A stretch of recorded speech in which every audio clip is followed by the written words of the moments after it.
actually is the reason why we are seeing so much uprising, and they are saying we don't need an Israeli in Nigeria. If you said you don't need an Israeli in Nigeria, you are pointing clearly that you do not want a Christian in Nigeria, and that's what it means. And because the Israel stands for Christianity anywhere in the world, and they stand to defend anything that has to do with Christianity. Nigerian government has been very silent, and I pray that Bola Ahmed Tinubu should take action against this kind of anti-religious sentiment factored into the issue of security. It is not about ego. It's not about rough ego making that kind of statement. But the fact still remains that Israeli government themselves has actually shown solidarity for Christians, and of course for Biafra, giving the killings that has been going on, that has also been recognized and documented by the international community as a yardstick, to take up the Biafra movement to any organization, to any nation for solidarity and support. And that is what we need. If the Northerners are saying that they do not need anything Israel in Nigeria, and that in fact that Tinubu should make sure that that very ambassador that had a very deep engagement with government officials led by Bianca Ojukwu and other people, and I think after that, he was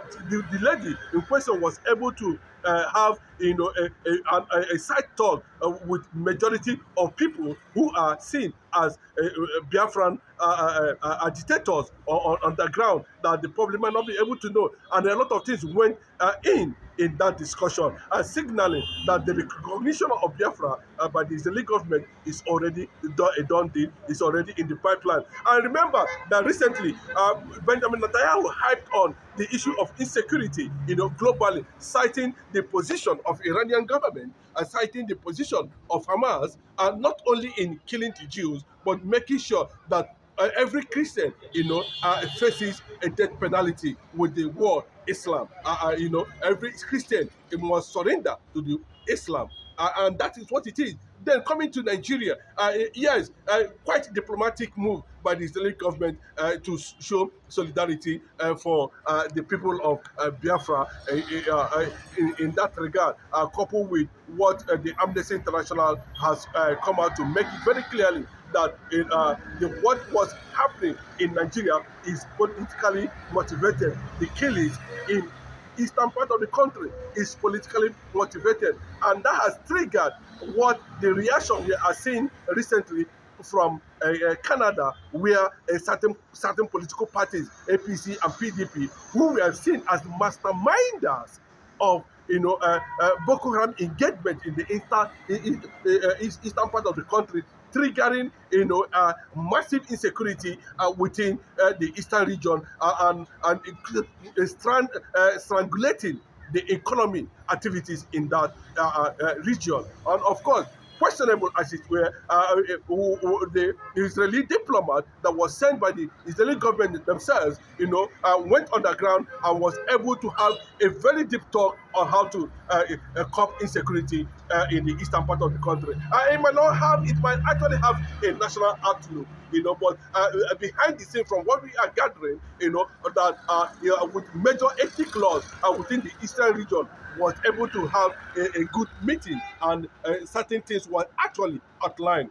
That was how these people started reacting to that, meeting, to that closed door engagement and diplomatic, interaction by the Israeli delegate to Nigeria. And the issue of the release of Mazi Nnamdi Kanu also was also touched, according to from what we're hearing, that and the Israeli government has taken a decision on how the Mazi Nnamdi Kanu's fate, and of course Biafra would actually be determined. Let me just give you an insight why this thing has also triggered a global reaction from Canada.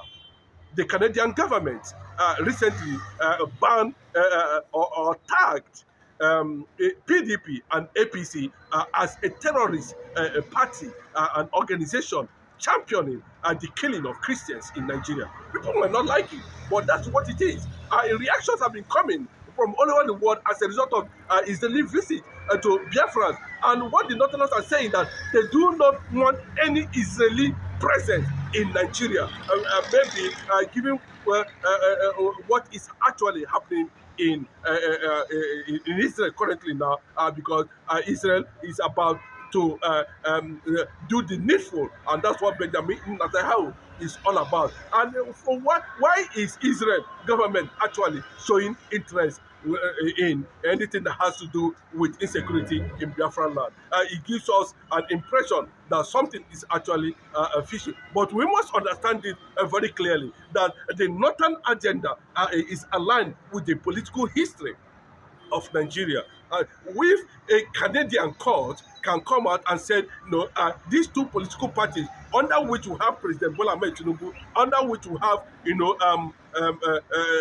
the late Muhammadu Buhari, under PDP too, as majorly factored in, where we have, Fulani members and political heavyweights from the north who are also being linked to the sponsorship of insecurity and conquest and Islamization agenda. We must take this very serious. The word I keep on saying it, that everything that's happening in Nigeria, between Nigeria and Biafra, between Muslim Nigeria and Christian Biafra, are being documented by the global community, and at the appointed time, they are going to release evidences that will show that Biafra deserves to be a sovereign nation, and Biafra deserves to separate from Nigeria. All the diplomatic engagement around the world currently now concerning Nigeria is facing a global resistance, given what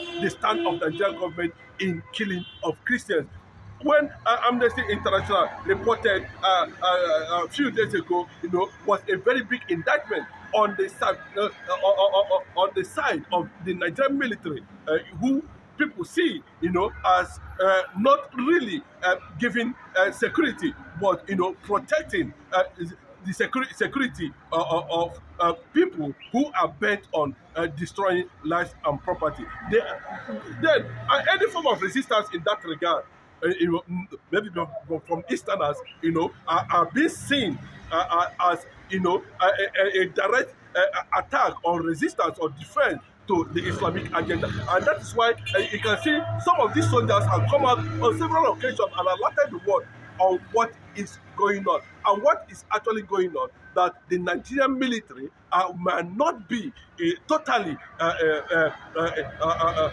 engaged in providing security for both the Yorubas, for both the Northerners, for both the Easterners. And the question is this now, why are they in the Southeast? Then there's a report also in that regard, linking deeply the activities and decisions taken by the late President Muhammadu Buhari, having brought the entire, repentant Boko Haram and deployed them to the eastern Nigeria. So it was actually deliberate, according to the report we are seeing, that over 2,000, 3,000 Biafrans were actually murdered and killed by Buhari and his terrorist Islamic Nigeria military. I'm making reference. You can go and find out, how Amnesty came up with that report, and what justified that, and what triggered the reaction from the Canadian government for banning this party having link and sponsorship to these people who are bent on conquering. I keep on saying it. The problem is not the Southwest, the problem are the Biafrans. And outside that, imagine what it would look like in the absence of somebody like Mazi Nnamdi Kanu, who have, alerted the world on what is going on. And to an extent, the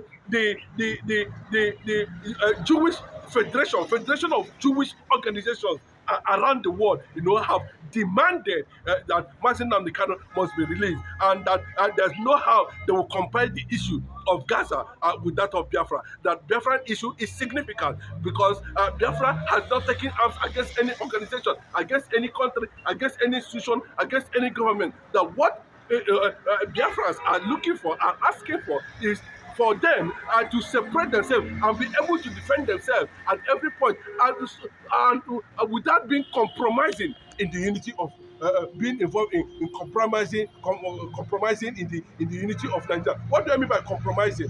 We must understand very well, that the security architecture in Nigeria, in the police, in the army, and everywhere, seems to be, infiltrated, seems to be lopsided, seems to be working against the interests of people who are not seen with arms, especially people who are asking for the world to recognize their own freedom and sovereignty. While Hamas was just, an arm swing of the Palestinian government, who has sworn an oath to destroy anything that has to do with Christianity anywhere in the world. And the suspicion that if Canadian government can come out and do that, and saying that these parties are terrorist organizations, this APC and PDP are terrorist organizations, what does that tells you? What does that signify? What do you stand to gain from that information? The Nigerian media might not be able to publish it. A lot of people will not be able to react to that.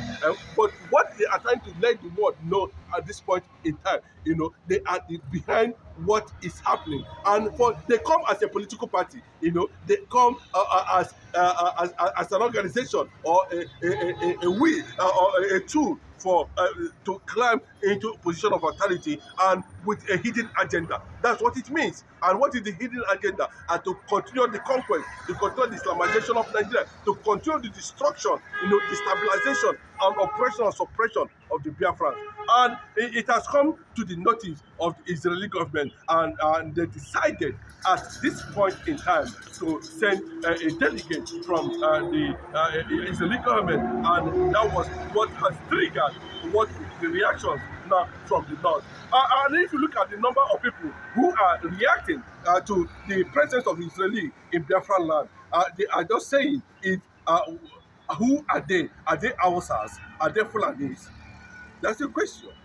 Who are the people from the north who are against the Israeli presence in Nigeria? The question we are asking, who are they? Are they Fulanis? And they Hausas? But I can tell you, from information we gathered, that majority of these people who are reacting are major political actors and extremists associated with the agenda of Islamization and Fulanization of Nigeria, the conquest agenda. I keep on saying it. A lot of people might not be able to understand each time we come on this kind of very platform, and we are expressing and alerting you for you to understand where we are. I keep on saying it. Political parties we are seeing in Nigeria, political actors, governors, senators, and all of them, are they actually working for the genuine interests of the people? That's the question we are asking.